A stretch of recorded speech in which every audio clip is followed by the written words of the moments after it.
आइए हम प्रार्थना करें। सर्वशक्तिमान परमेश्वर, राजाओं का राजा, प्रभुओं को प्रभु, हमें सुबह के वक्त के लिए धन्यवाद देते हैं और इस संगति के लिए हम शुक्र अदा करते हैं। परमेश्वर, आपने दोबारा ये मौका दिया कि हम आपकी वचन को सुने। इस समय तेरे पवित्र आत्मा के द्वारा हमसे बातचीत कर, हमको सुनने वाले कान दे और जो कुछ हम सुनते हैं हमारी ज़िंदगी में अमल करने के लिए मदद कर। ये सब प्रभु यीशु मसीह के नाम से मांगते हैं, आमीन। एक कहानी है कि एक बार जो है एक ट्रक ड्राइवर जो है एक नया जगह को कुछ सामान लेके जा रहा था, और जब इस नया क्षेत्र को जा रहा था वो बार बार साइन बोर्ड्स को देख रहा था कि कहाँ में एग्जिट करना है। और जैसे वो साइड में देख रहा था कि सामने वाली ब्रिज जिसका ऊंचाई कम था उसको इन्होंने नजर नहीं डाला, और जैसे वो उस ब्रिज के नीचे गया उनका ट्रक वहां पे फंस गया था। और जब उनका ट्रक वहां पे फंस गया था बहुत भीड़ लग गया, पीछे ट्रैफिक जो है काफी दूर तक जमा होने लगा, लोग गुस्सा होने लगे, आपस में लड़ने लगे। पुलिस को बुलाया गया और पुलिस लोगों ने जो क्रेन वाले हैं उनको बुलाया और उन्होंने काफी कुछ कोशिश किया, तार लगा के उसको खींचने के लिए कोशिश किया, ग्रीस लगाया, पुल्ली लगाया, नीचे लकड़ी लग के देखा, सब कुछ कोशिश किया, परंतु वो ट्रक हिला नहीं है। और इस समय तक जो कि वहां पे काफी भीड़ जमा हो गया, और ब्रिज के ऊपर से एक छोटा सा बच्चा उसको देख रहा था। वो अपना साइकिल में आया था, वो तमाशा देख रहा था, और नीचे एक पुलिस ऑफिसर था, उससे वो चिल्ला के बोला, भाई साहब मुझे पता है कि इसको कैसे निकालना है। वो पुलिस वाले ने सोचा ये छोटा बच्चा का क्या मालूम है, दोबारा उन्हें जोर से चिल्लाने लगा, भाई साहब मुझे पता है इस ट्रक को कैसे निकालना। तो नाराज होके उस पुलिस वाला ने उनसे पूछा कैसे निकालोगे, और उसने बोला इस चारों पहिया से हवा निकालो, ज्यादा हवा निकालो, फिर अपने आप ट्रक नीचे आ जाएगा और चला जाएगा। और वो ही उन लोगों ने कोशिश किया, सारे पहिया में आधा हवा निकाला और ट्रक जो है करीब 2 इंच नीचे आ गया था, और ट्रक बाहर आ गया। ये कहानी सच है ये झूठ है मुझे नहीं पता, परंतु इस कहानी से कुछ खास चीज हम सीख सकते हैं। कई बार जो है जो चीज हमारे सामने ही है उसको हम नहीं देख सकते हैं, और कई बार हम दूसरों की सलाह को लेने के लिए तैयार नहीं है। बुद्धिमान लोग जो हैं जो उनके सामने है उसको देख सकते हैं, और जो चिन्ह उनको बताया जा रहा उसको स्वीकार करते हैं। आज का विषय है जो चिन्ह परमेश्वर दिखाता है वो उसके माध्यम से अपने उद्धार के अभिप्राय को प्रकट करता है। जो चिन्ह परमेश्वर दिखाता है वो उसके माध्यम से अपने उद्धार के अभिप्राय को प्रकट करता है। कई बार जो है कि हम परमेश्वर से चिन्ह मांगते हैं, और चिन्ह मांगने से जो चिन्ह देता है वो उसको हम भूल जाते हैं। साइन बोर्ड जो है हमें दिशा दिखाने के लिए रखे गए हैं, और उस दिशा के अनुसार हम चलना है। साइन बोर्ड्स को देख के वहीं के वहीं नहीं रुकना है। और यीशु मसीह के समय में लोग ऐसे ही थे, वो ज्यादा से ज्यादा चिन्ह देखना मांग रहे थे, परंतु यीशु को स्वीकार नहीं किया। एक मसीहा, एक उद्धारकर्ता उनके बीच में था, परंतु उनको उन्होंने तिरस्कार किया। परंतु जब भी यीशु मसीह के पास आया तो वो चिन्ह देखना मांगते थे। आज का जो टेक्स्ट है उसका परिस्थिति जो है, जब यीशु मसीह अपनी शिष्यों को प्रार्थना करना सिखाया। पिछले संडे हमने इसके बारे में ध्यान दिया। उसके बाद यीशु मसीह ने दुष्ट आत्मा को निकाला और लोग उनको आरोप लगाया कि ये बेएलज़ेबूब की सामर्थ से दुष्ट आत्मा को निकाल रहा था। यीशु मसीह चेतावनी भी दिया कि जिस व्यक्ति से दुष्ट आत्मा निकालता है वो अपने हृदय को खाली नहीं रखना है, क्योंकि वो और भी 7 दुष्ट आत्मा को लेके आएगा वापस। उसके बाद जो है एक महिला भीड़ से कहती है, जब ये बातें कह ही रहा था तो भीड़ में से किसी स्त्री ने ऊंचे शब्द से कहा, धन्य वो गर्भ जिसमें तू रहा और वे स्तन जो तूने चूसे। उसने कहा, हाँ, परंतु धन्य हैं जो परमेश्वर का वचन सुनते हैं और मानते हैं। और अगर इस घटना को देखते हैं, काफी चीज हम सीख सकते हैं।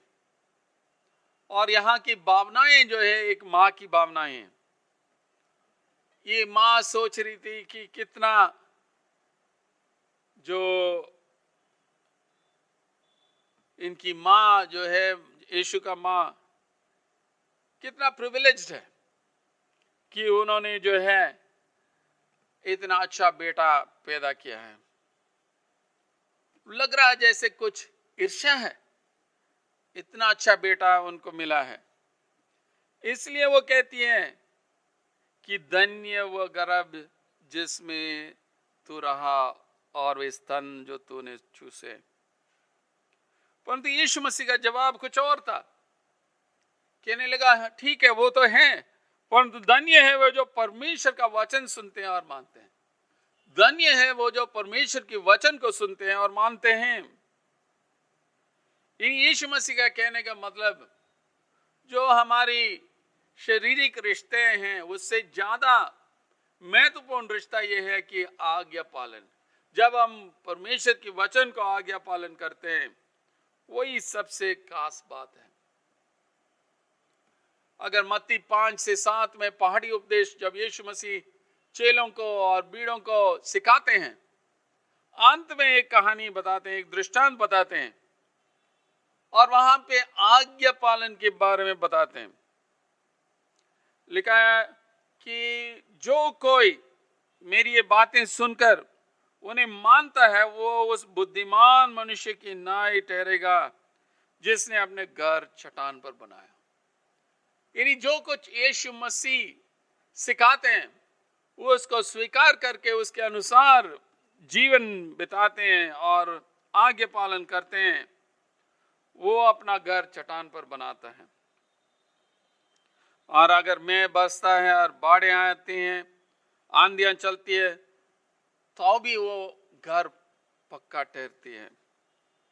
परंतु जो कोई मेरी ये बातें सुनता है और उन पर नहीं चलता, वो निर्बुद्धि मनुष्य की नाई ठहरेगा जिसने अपना घर बालू पर बनाया। यानी 2 बुनियाद के बारे में यीशु मसीह बताते हैं। एक बुनियाद जो है चट्टान पर है, एक बुनियाद बालू पर है। तो यीशु का कहने का मतलब यह है कि हम सिर्फ सुनने वाला नहीं रहना, परंतु चलने वाला होना है, आज्ञा पालन करने वाला होना।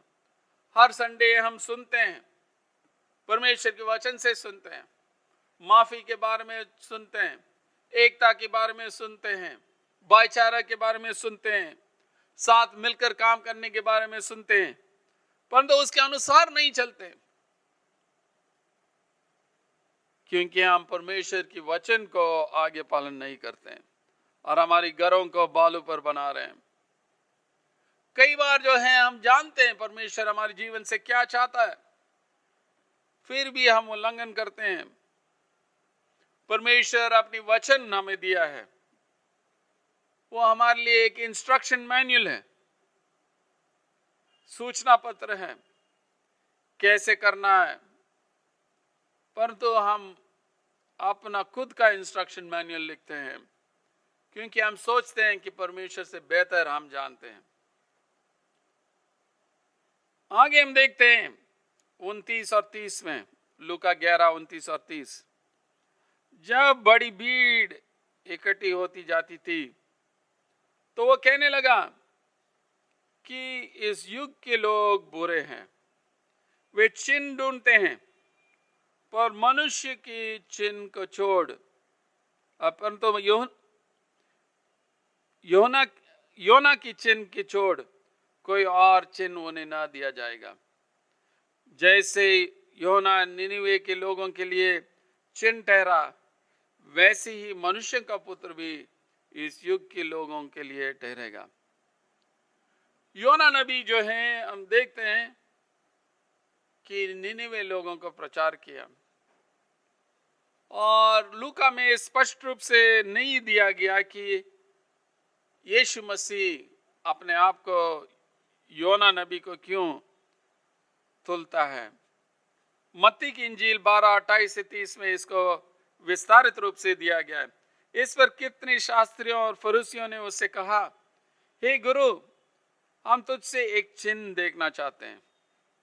उसने उनसे उत्तर दिया कि इस युग के बुरे और व्यभिचारी लोग चिन्ह ढूंढते हैं, परंतु योना भविष्यवक्ता के चिन्ह को छोड़ कोई और चिन्ह उनको न दिया जाएगा।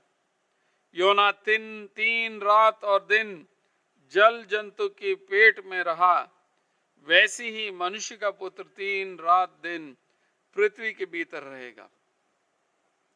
प्रभु यीशु मसीह योना जो है जोना को एक नमूना के रूप में दिखाते हैं। तो योना नबी जो है वहां जाना नहीं मांग रहा था निनिवे को, और जब नाव पर चढ़कर दूसरी ओर जा रहा था, वो इतना बड़े तूफान आया, उनको पानी में फेंकना पड़ा और एक बहुत बड़ा मच्छी उनको खा लिया। 3 दिन उस मच्छी के पेट में रहा और फिर वो जमीन पर आया। यीशु मसीह कहते हैं कि जैसे 3 दिन योना जो है उस मच्छी के पेट में था, वैसे यीशु मसीह भी इस तरह जमीन के अंदर रहेंगे और जी उठेंगे। और अगर हम देखते हैं कि 2 जो नमूना यीशु मसीह दिया है, एक योना नबी को और एक जो शीबा रानी को दिया है, जब सुलेमान को मिलने के लिए वो आई थी, और दोनों जो हैं संदेश को सुनते हैं, परमेश्वर की बुद्धि को सुनते हैं और विश्वास करते हैं। सुलेमान राजा परमेश्वर की बुद्धि को प्रकट किया, योना नबी परमेश्वर की संदेश को पेश किया, और दोनों जो है जो सत्य वहां पे था उसको प्रत्युत्तर दिया।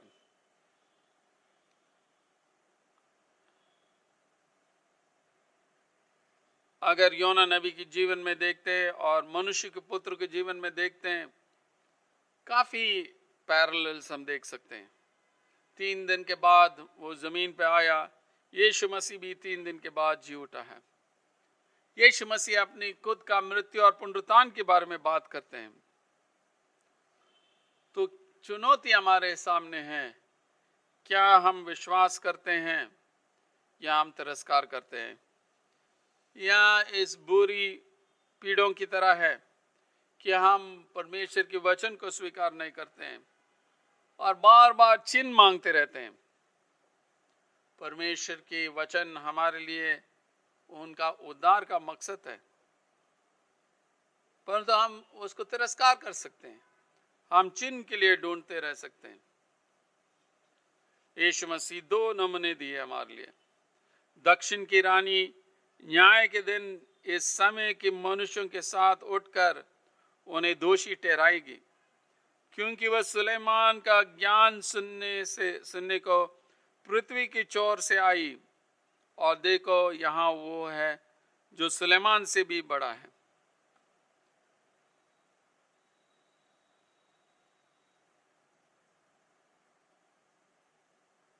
दक्षिण की रानी जो शीबा जो है, क्वीन ऑफ शीबा जो है, सुलेमान के बारे में सुन के पृथ्वी की चोर से आई, और उनकी बुद्धि को सुनने के लिए आई। और यहाँ पे यीशु मसीह उनके सामने है, फिर भी वो सुनने के लिए तैयार नहीं है। अब सुलेमान से एक बहुत महान व्यक्ति आए हैं और उनके बारे में गवाही सब जगह में है, फिर भी ये लोग चिन्ह और आश्चर्य कर्म के लिए मांगते हैं। और इन्हीं लोगों ने काफी कुछ देखा, अनुभव किया, फिर भी जो सबूत उनके सामने थे उस पर वो विश्वास नहीं करना मांग रहे थे। जब शीबा रानी को सबूत दिया गया है, वो एकदम विश्वास किया। एक अन्य जाति की रानी जो है यावे परमेश्वर पर विश्वास करती है। अगर हम दूसरे इतिहास को पढ़ते हैं, वहां पे लिखा है, तब उसने राजा से कहा, मैंने तेरे कामों और बुद्धिमानी की जो कीर्तन अपने देश में सुनी वह सब सच ही है, परंतु जब तक मैंने आप ही आकर अपनी आंखों से यह न देखा तब तक मैंने उनकी प्रतीति न की। परंतु तेरी बुद्धि की आधी बढ़ाई भी मुझे न बताई गई थी, तो उसे कीर्तन से बढ़कर है जो मैंने सुनी थी। धन्य है तेरे जन, धन्य है तेरे ये सेवक जो नित्य तेरे सम्मुख उपस्थित रहकर तेरी बुद्धि को बातें सुनते हैं। धन्य है तेरा परमेश्वर यावे, जो तुझसे ऐसा प्रसन्न हुआ कि तुझे अपनी राजगद्दी पर इसलिए विराजमान किया है। तो अपने परमेश्वर यावे की ओर से राज्य करे, और परमेश्वर जो इज़राइल की प्रेम करके उन्हें सदा के लिए स्थिर करता रहता है, उसी के कारण उसने तुझे न्याय और धर्म करने को उनका राजा बना दिया। यानी शीबा रानी जो है, सुलेमान की बुद्धि को देखकर उन्होंने यावे परमेश्वर को पहचाना है। वो जानी है कि यावे परमेश्वर ने सुलेमान राजा को राजगद्दी पे रखा है और उनको बुद्धि दिया, ज्ञान दिया, ताकि वो न्याय की ओर से, धार्मिकता की ओर से अपने लोगों को अगुवाई करें। और उनको ये भी पता था कि परमेश्वर के प्रेम की वजह से, अपने लोगों की ऊपर जो प्रेम है उसकी वजह से उनको चुना है। और न्याय के दिन शीबा रानी भी इनकी विरोध आरोप लगाएगी, क्योंकि इन्होंने विश्वास नहीं किया। जो सबूत उनको दिया है उस पर शीबा रानी ने विश्वास किया। जो सबूत यीशु मसीह ने इज़राइल के लोगों को दिया उसको इन्होंने तिरस्कार किया। इसलिए न्याय के दिन शीबा रानी भी इनको विरोध बात करेगी। दूसरा, निनिवे के लोगों के बारे में हम देखते हैं, वो भी न्याय करेंगे।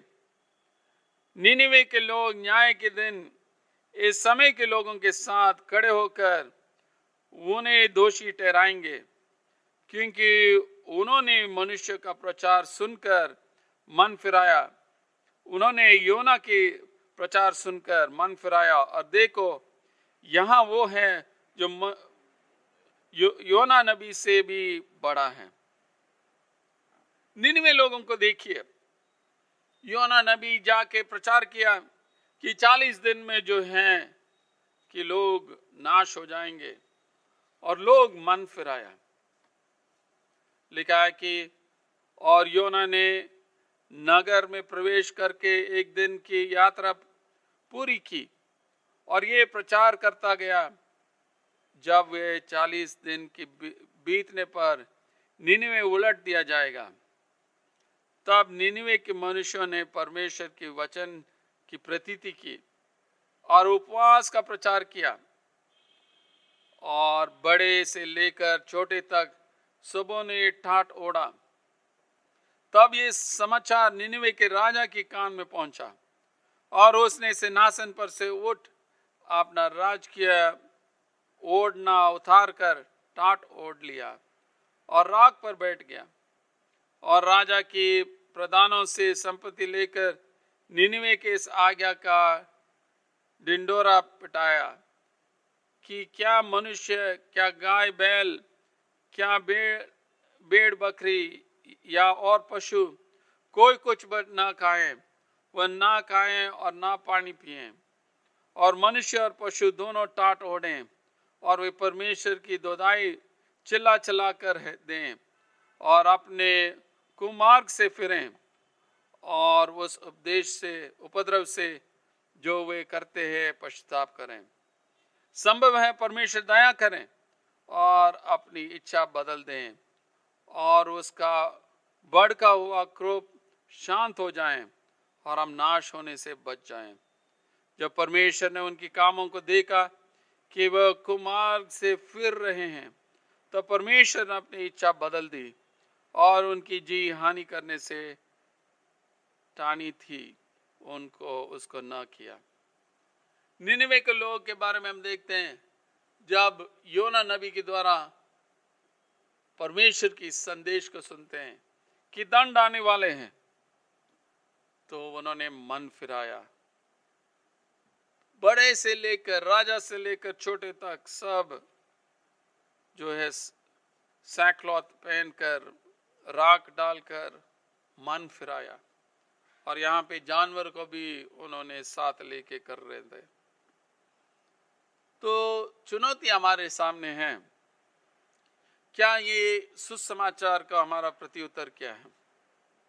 क्या अभी भी हम कहते हैं कि मैं अभी विश्वास नहीं कर सकता हूं, मुझे और चिन्ह चाहिए? क्या हम निनिवे के लोगों की तरह हमारी जो दुष्ट की राह है उसको छोड़कर मन फिराएं? नहीं, या हम हमारी बुरी आदतों में चलते रहते हैं जब हम जानते हैं कि जो हम कर रहे हैं गलत है? क्या सुसमाचार का हम तिरस्कार कर रहे हैं?